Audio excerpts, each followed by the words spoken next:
Chega mais, nação, vamos juntos aqui analisar nesse momento as últimas informações do Flamengo. O Mengão fazendo renovações de contrato com o jogador Eric Pulgar e comprando os 50% dos direitos do jogador Plata. Vamos juntos analisar o que a imprensa tá falando sobre isso. Chega aqui dando aquela moral, deixa o seu like. Se você não é inscrito aqui no canal Lances Inéditos, que é o canal secundário do canal Meu Mengão React, se inscreva e ative o sino das notificações. Vou deixar os créditos ao canal do Band Esportes, link na descrição. Bora para as informações do Flamengo.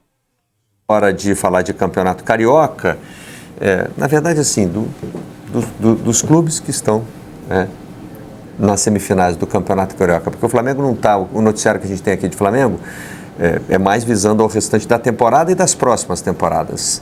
Tem um esforço, por exemplo, para manter o Pulgar, fazer aí uma renovação por mais 3 anos de um jogador elogiadíssimo pelo Felipe Luiz. Parecia um repórter chileno, estava numa coletiva de Vasco e Flamengo, esse jogo aí, né? Esse jogo aí não, esse é o 2-0.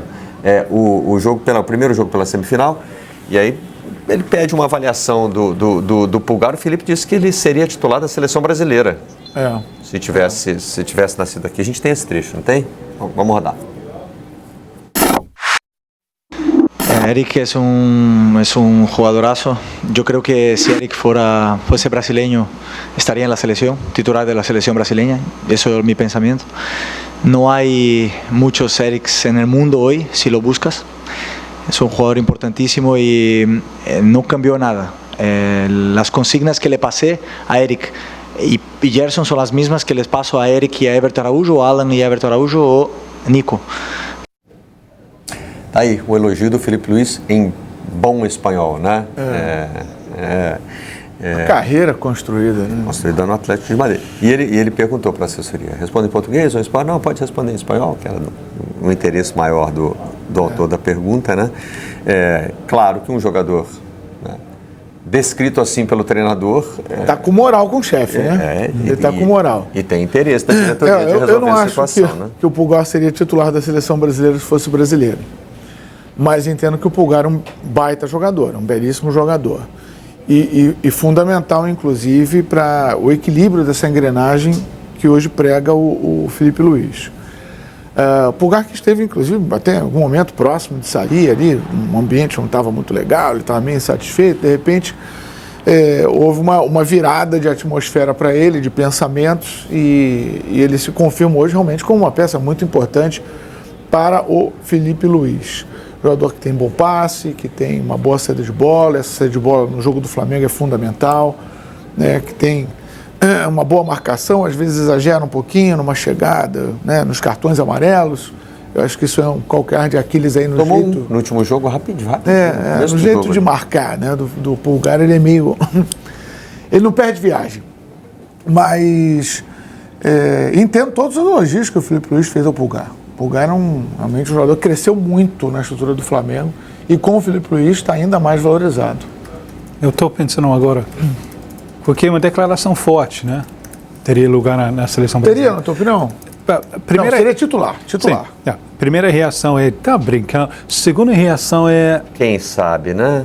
Porque, daria para convocar, pelo menos. Porque exatamente naquela posição dele, desde Casemiro saiu, que a seleção brasileira a saída da bola é muito deprimente, né? É muito deprimente. Parece que não tem ninguém dominando aquele espaço. Então, quem sabe? Mas, inicialmente, que isso? Mas, talvez refletindo. E o Flamengo, nesse caso aí já não é mais assim um movimento, um esforço, é algo que já estava previsto em contrato. O Flamengo vai desembolsar aí uma bela grana, por causa das metas atingidas pelo Plata. O outro jogador que cresceu muito sob o comando do Felipe Luiz, né? E principalmente o Felipe Luiz ele valoriza muito o jogador que faz aquilo que ele pensa sem a bola, a dupla função do jogador ofensivo, né? E o Plata dá uma dinâmica sem a bola que já encantou o Felipe Luiz. Por exemplo, o trio ofensivo do Tite era Cebolinha, Luiz Araújo e Pedro. Aí os 3 se machucaram. O trio ofensivo do Felipe Luiz passou a ser Plata, Michael e Bruno Henrique como um falso 9. Aí volta o Luiz Araújo, volta o Cebolinha e você tem uma situação curiosa, que esses 2 jogadores não voltaram senhores da posição. Vocês enxergam o time titular do Felipe Luiz com todo mundo à disposição? Vamos lá, tá? Departamento médico liberou todo mundo. Vai lá, Felipe. Escala aí o time. Qual é o seu 11? Não está claro não, né? Não, uma tentativa de botar 13 em campo, espero que o juiz não perceba. Porque você tem uma questão aí, por exemplo, você tem 4 jogadores que têm cara de titulares. O Pulgar, o De La Cruz, o Rascaeta e o Gerson. Ofensivos, o Pedro vai ter muitas oportunidades com o volume de jogo que o Flamengo cria. E é o melhor finalizador da América do Sul. Mas ele precisa desse outro comprometimento aí, de manter essa pressão, ajudar a manter essa pressão do Flamengo. E isso que impediu até agora ele ser um jogador top. Porque o futebol no alto nível não acontece na grande área. É difícil chegar na grande área. Então ele tem que colaborar muito mais fora da grande área. É que esse time do Flamengo ele empurra o jogo para muito próximo da área do adversário. Né? Ele evita ao máximo perder contato com a área do adversário. Então ele já exerce a pressão pela posse da bola na intermediária do adversário. Então realmente ele reduz o campo, o que facilita as aproximações, as tabelas, triangulações que o Flamengo faz muito bem com seus laterais. Né? O lado direito do Flamengo é um lado muito forte, muito forte. Agora, essa coisa do combate, de dar fome pela bola, foi isso que fez o Flamengo contratar o Juninho. Felipe Luiz, a primeira característica do Juninho que chamou a atenção do Felipe Luiz foi esse combate que o Juninho sempre deu na saída de bola. Agora não dá para comparar o Juninho nas outras características de atacante com o Pedro. Né?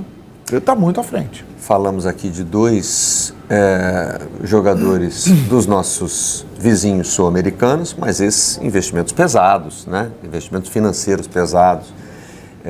Em outros semifinalistas do Campeonato Carioca, os jogadores de outros países da América do Sul parecem ter virado uma solução, né, para encorpar o elenco sem tantos gastos. Isso. Né? Deu a lógica dentro do clássico ou você esperava até um Flamengo com um placar um pouco mais dilatado pelo primeiro jogo, Arnaldo? Olha, Ivan, eu acho que o Vasco tentar levar para a segunda partida me pareceu a missão inicial, né? Não morrer no primeiro confronto, como o Volta Redonda morreu. Sim. Né? No jogo com o Fluminense. Aliás, o Fluminense 8 na Copa do Brasil, 4, não sei o que lá, vai jogar em Caxias no meio de semana pela Copa do Brasil, mas 4-0. O Vasco também vai jogar na Copa do Brasil. Aí Nova Iguaçu, hein? Aí mesmo. E contra o Nova Iguaçu, tapetinho. Exatamente. Então, antes de voltar a jogar com o Flamengo. Eu acho que o Flamengo, até pelas circunstâncias, o Flamengo tem tido problemas com lesão. O Flamengo não foi um time apressado. Não, o Flamengo jogou, não é que ele jogou por gasto, mas ele administrou também. Não foi... a vantagem nesse confronto tem sido, não é momentânea, tem sido histórica, né? Sim. O Vasco não consegue ganhar do Flamengo. Eu acho que nas duas semifinais, cada uma de um jeito, as classificações foram encaminhadas. O Vasco tem chance de reverter na partida de volta? Muito difícil. A tendência é que o Flamengo no Maracanã jogue melhor do que jogou, que tem alguns retornos, que trabalhe a semana inteira. Né? E o Vasco não pode largar a Copa do Brasil, porque a Copa do Brasil você pode ir, né? Inclusive financeiramente pela situação complicada. Eu acho que agora nós temos uma perspectiva em relação ao Flamengo que parecia estar assim, ali na nuvem. O intruso, o grande intruso do Campeonato Paulista, que classificou na última bola, foi o Palmeiras. No Rio foi o Fluminense. Sim. E é o Fluminense quem tem atrapalhado a vida do Flamengo. Né? Tem sido um rival de fato, né? Não só anteriormente, como agora na era Felipe Luiz. E acho que o Fluminense vai recobrando confiança. Então, acho que está encaminhado o Fla-Flu para a final. Que a preocupação do Vasco, para mim, é Série A, cara. Com o elenco que tem, com a circunstância toda. Não vai ser simples a Série A para o Vasco. e sendo eliminado para o Flamengo, que é a lógica, trabalhar muito para, no Campeonato Brasileiro, começar bem, somar o máximo número de pontos no início, porque, como diria Paulo Massini, o Brasileirão será uma carnificina.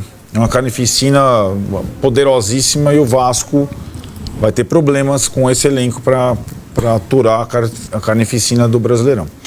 E o Flamengo já tem esse plantel, Massa, muito bem trabalhado já de muito tempo.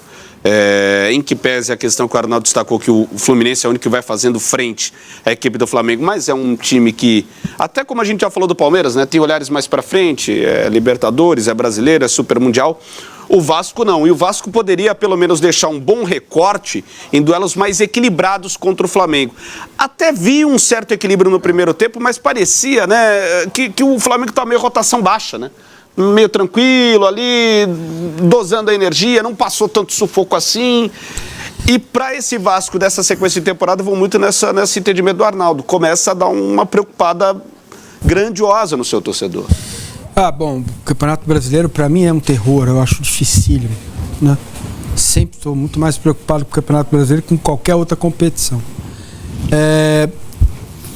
O jogo, cara, me mostrou o seguinte: o Flamengo entrou com o pé com uma velocidade um pouco abaixo e o Vasco muito acima.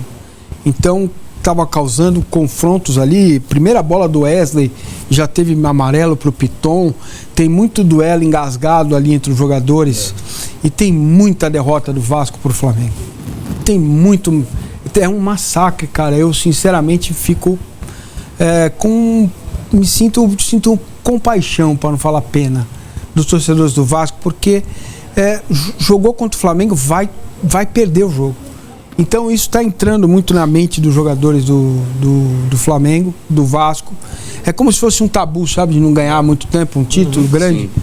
E isso acaba que o Carille falou sobre tomar um gol, acabou o jogo, né? Então a gente sabia, quando saiu o gol do Bruno Henrique, que golaço espetacular, falei, acabou o jogo, o Vasco não vai ter força para reagir, não teve mesmo.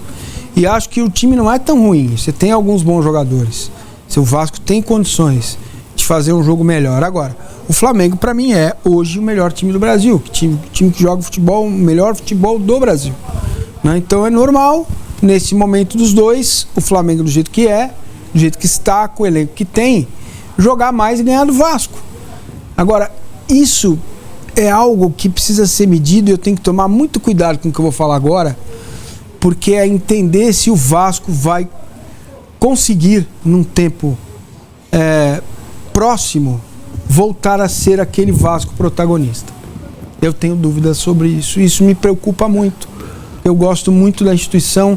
Acho que o Vasco tem uma pegada social, poucos clubes têm. Tem escola em São Januário.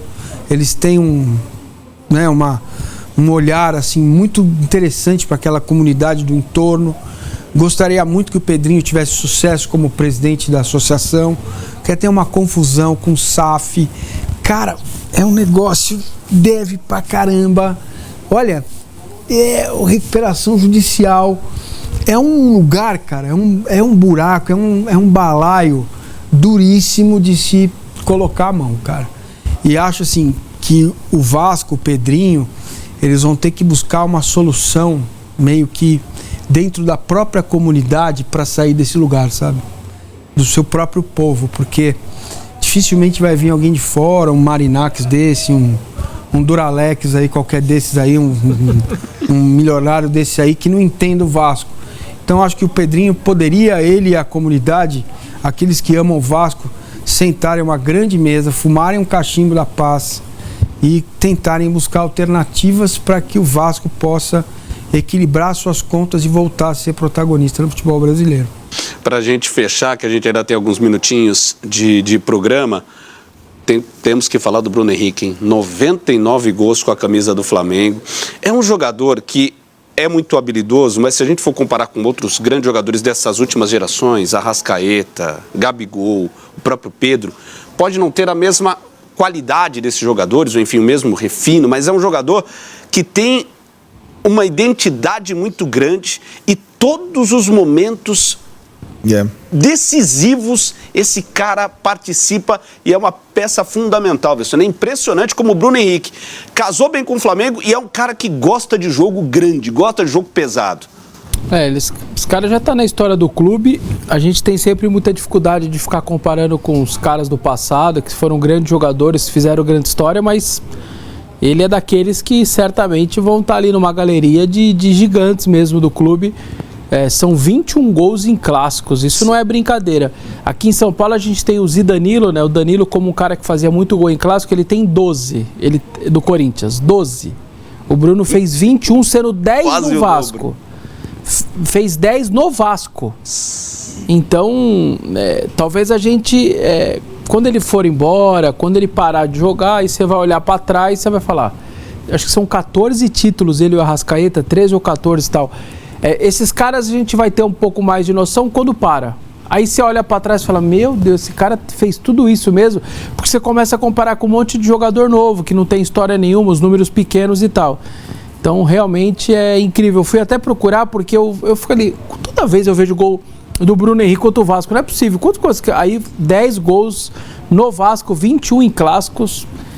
Realmente é um cara histórico, teve muito problema, teve aquele problema grave no olho, foi para a Alemanha para ver, foi para os Estados Unidos para olhar, poderia ter parado a carreira, problema sério lá, acho que na retina, uma bolada que ele toma ainda no Santos, e aí se recuperou de uma lesão gravíssima no joelho. Que estourou todos os ligamentos. E ficou um tempão fora também, e vale a pena lembrar. Nível, era uma dúvida, né? Sim. Você vê que do Zico, aliás, né? Ô, Zico, parabéns. Você vê que a compleição física dele ajuda. Exato. É isso daí, nação. Tá aí as últimas informações do Flamengo. Bruno Henrique, então, grande destaque dessa partida, rei dos clássicos, né? E tá aí a movimentação no mercado da bola, o Flamengo renovando o contrato com o Eric Pulgar e exercendo a função de compra do jogador Gonzalo Plata. E tem uma informação importante também, é o seguinte, o jogador Varela também está sendo muito valorizado, né? Ele tem sido ganhado destaque pela lateral esquerda, com as ausências aí por exemplo, lá do outro lado, do Alexandro e do Ayrton Lucas. O lateral direito Varela, ele foi improvisado na lateral esquerda, e ele teve uma atuação destacada, né? Agradando a comissão técnica e recuperando o espaço na equipe. O Varela está se destacando aí no futebol do Mengão. Tá bom, nação? Obrigado por você estar aqui até o final do vídeo. Não se esqueça de dar aquela moral, deixar o seu like. Se você não é inscrito aqui no canal Lance Inéditos, que é o canal secundário do canal Meu Mengão React, se inscreva e ative o sino das notificações, tá bom? Um grande abraço e a gente se vê daqui a pouquinho no próximo vídeo.